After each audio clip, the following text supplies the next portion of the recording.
Now, I know none of you have any difficult coaching situations in your working environment, so please bear with me a little bit as we talk about some difficult coaching situations and how to deal with them and how to control them effectively. First off, don't be naive. Although difficult coaching is often associated with corrective feedback, there's a population of folks that are going to give you a hard time and fight you even when you provide positive feedback and praise them and offer them appreciation. It's not uncommon, entirely uncommon, to hear things like, well, just show me the money, or give me a raise, or, you know what, I don't need to hear that, save that for somebody that does need to hear it.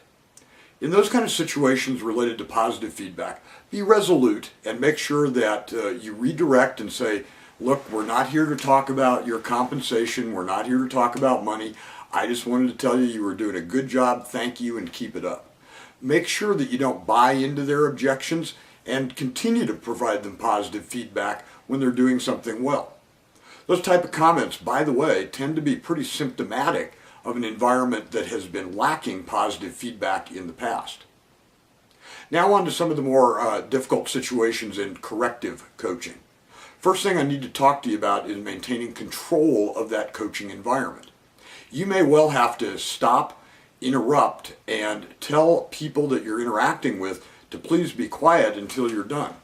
There are folks that may try to talk over you, may try to overly interject, and all of those things are designed to derail you from providing the corrective feedback that you need to provide them. Another cautionary warning that I would give you is please make sure that you're careful when you're asking about reasons.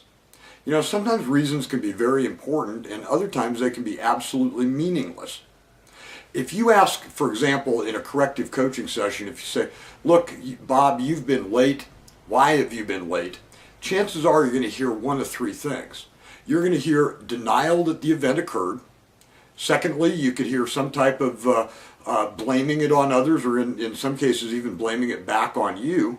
Or the third case is some other kind of rationale or justification. And in all three of those, it absolutely is meaningless to the fact that that person was late. So I would urge caution in finding out why. Some people just naturally in the corrective process say, here's what the issue is now, why did that occur?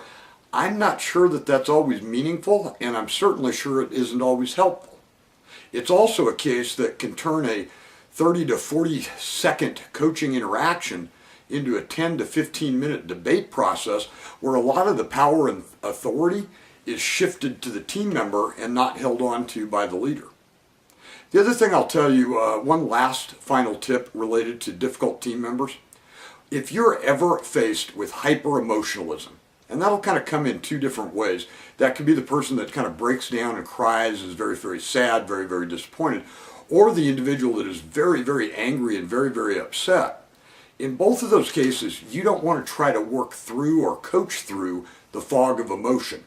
You want to defer the interaction for a later time. Not a lot later, but enough time for them to kind of cool off or compose themselves emotionally so that you can get your message across.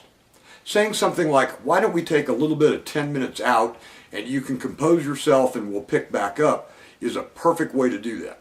You don't want to defer it to the next day, it'll lose its punch. You don't want to defer it longer than just a little bit.